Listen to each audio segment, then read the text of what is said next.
to make this video on my Kundalini awakening slash rising experience. Where to start? So I had been chronically ill for a period of about 2 years. It had all started with some really difficult stomach related issues like indigestion, sharp pain, just like every symptom known, I was experiencing it.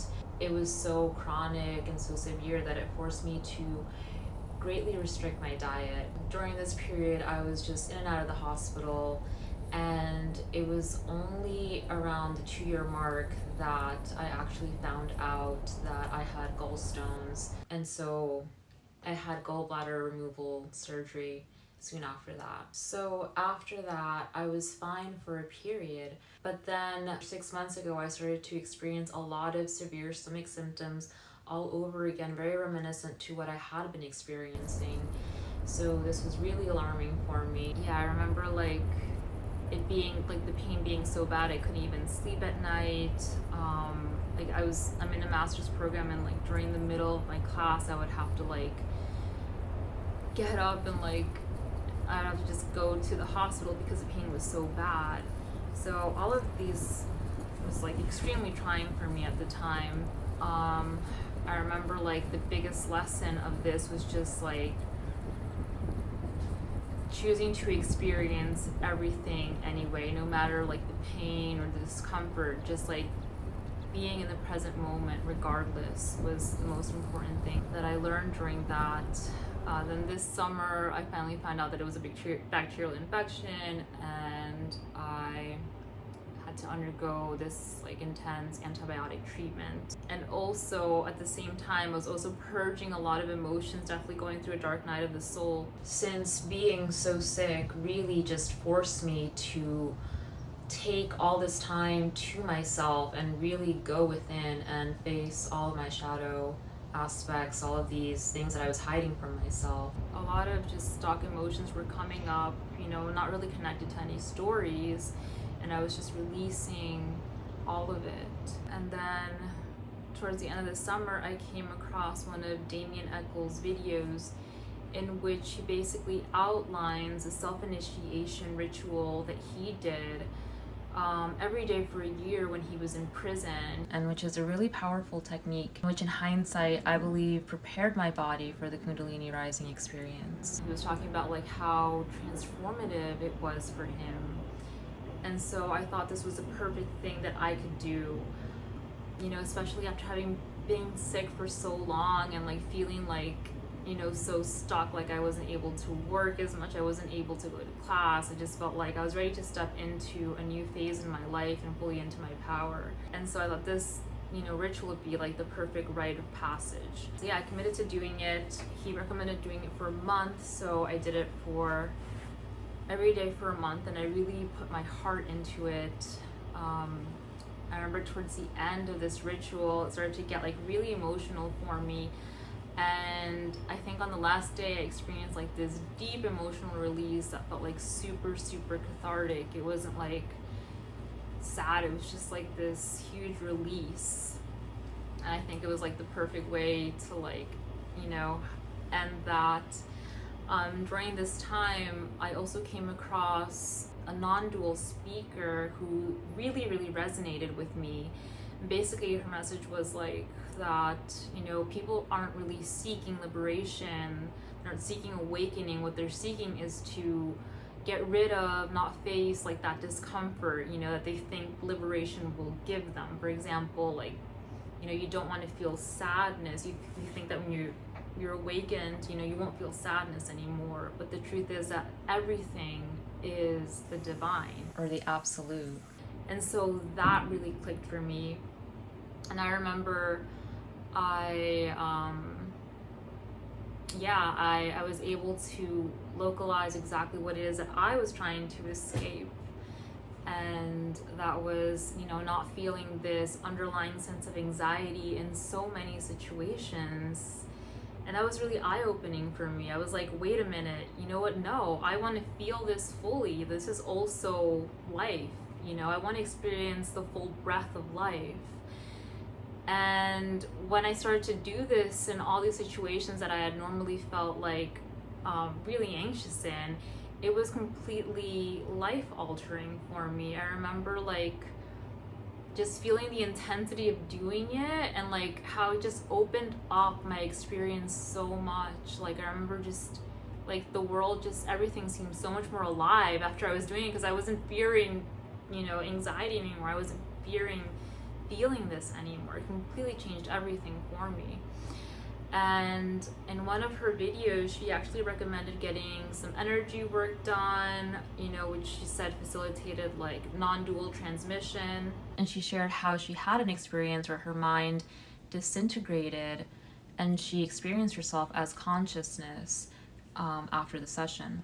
She also mentioned that she already had an awakened Kundalini from past experiences. I also sensed that I had had a Kundalini awakening some years ago. A few years back, I had come across the work of Christopher Hyatt, who published some books on Reiki and breath and body work, but had updated it to serve our contemporary society more. I learned the exercises on my own and developed a consistent practice with it. And very soon I started to experience really transformative results. And after many sessions, I would experience intense shaking, some movements, and I knew that it was my body's way of releasing blockages and trauma stored there. And I believe this also led to my Kundalini awakening, I would say about a year after I started this self-led process. So when I heard about this non-dual speaker's experience, I decided to go ahead and try one of these sessions.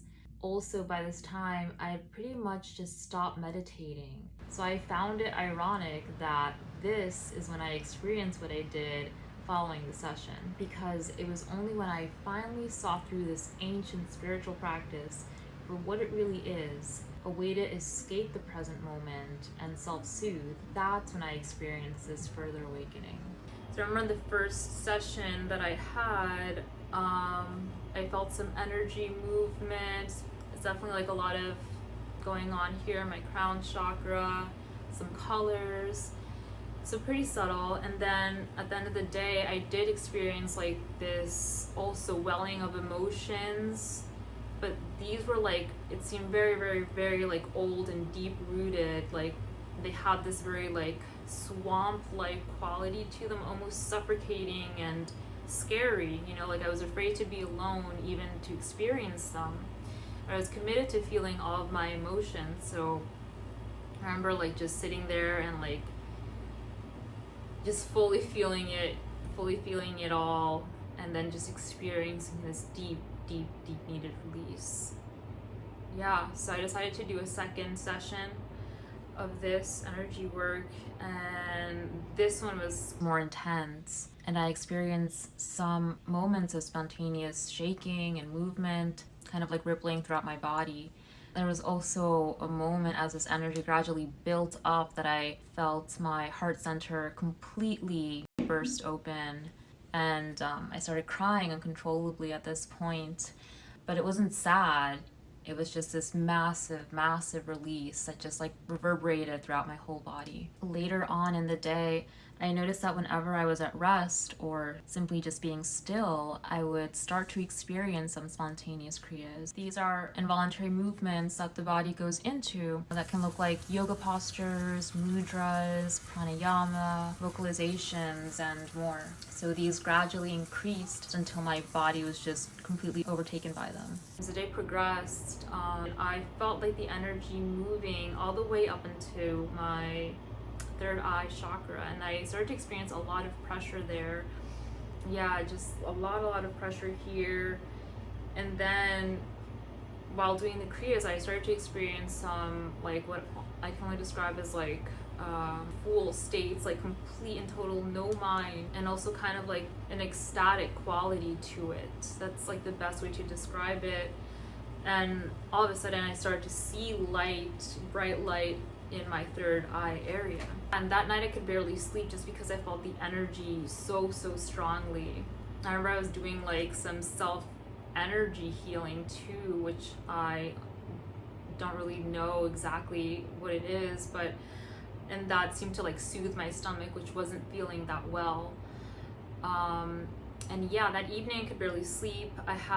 When I did kind of sleep, I had what I would most call like visions, not really dreams, when that were really, really just provide these deep insights and like downloads that I like immediately had to get up and like just record basically. And then the next day I woke up, I was pretty tired. I remember just like sitting at my desk because I wanted to get some work done, but I don't know, I was still like kind of just mind blown by everything, and like this whole energy shift, like my mind was just in a different state and I couldn't focus. And I remember like I was suddenly like moved to go on my bed, and my body started going into intense spontaneous kriyas. I quickly went into a no mind state, and as I continued, I felt the energy rise from my root chakra all the way up to my crown this time. Once it was here, I was doing some mudras, and all of a sudden I experienced this like intense ecstasy that I can't describe fully. And then just like sitting down, being in a cross-legged position, and starting to do these specific pranayamas. Like I remember like breathing in through one nostril, for example, which I don't know how to do. And all of a sudden, like all that I could see was just like this bright, brilliant light that filled everything, like this radiant sun. Yeah, and it was just, I was in complete total no mind state, and all of a sudden like things started to get more intense. I started to experience all the different levels of samadhi, you know, like ego death, experiencing all the fear of that. Yeah, my mind just completely shattered. And then towards the calm down of this, I was just in being as a fetus in a womb and feeling this divine mother love is the only way that I can describe it. So all of this was really, really intense, as I was not expecting anything like this. And I guess like at least a few hours, if not more, had passed, you know, which it's really hard to, there's like no notion of time when any of this is going on. So yeah, I knew I needed to eat. I wasn't hungry. I remember like I just had some fruit, but I don't think that was enough, and my body really needed to ground. And so I did start to feel a little bit overwhelmed, you know, after everything that had happened. And like also the Kriyas started to intensify a lot, and it started to get to the point where it was like, I felt like it was out of control. And I think that fear is what like made it more so feel that way. But thankfully I was able to connect with a previous coach of mine who had also been through this process, also experienced, you know, spontaneous Kriya, and she was able to really guide me into what to do. Basically that's just grounding, you know, being out in nature, eating nourishing foods, doing nurturing things for yourself, like taking a bath, listening to music. All of these like help so much and really, really helped to get me to a good place. And then also just like being in your heart, you know, is so important, because like our automatic tendency is to go to the brain, but like always remembering to bring it down to the heart and to maintain that trust in the universe, that faith, you know, I think is so key. So yeah, this is all really new for me. This just been a few days, and yeah, I think that is all I wanted to share for now. But if anyone has any questions, I'd be more than happy to answer. And if you're currently going through a Kundalini awakening or rising experience, I can't emphasize how important it is to really just surrender to the process. Trust the wisdom of your body. It's not going to harm you. And also really take the time to nurture yourself. This really helps to make the process gentler and just more harmonious with your body.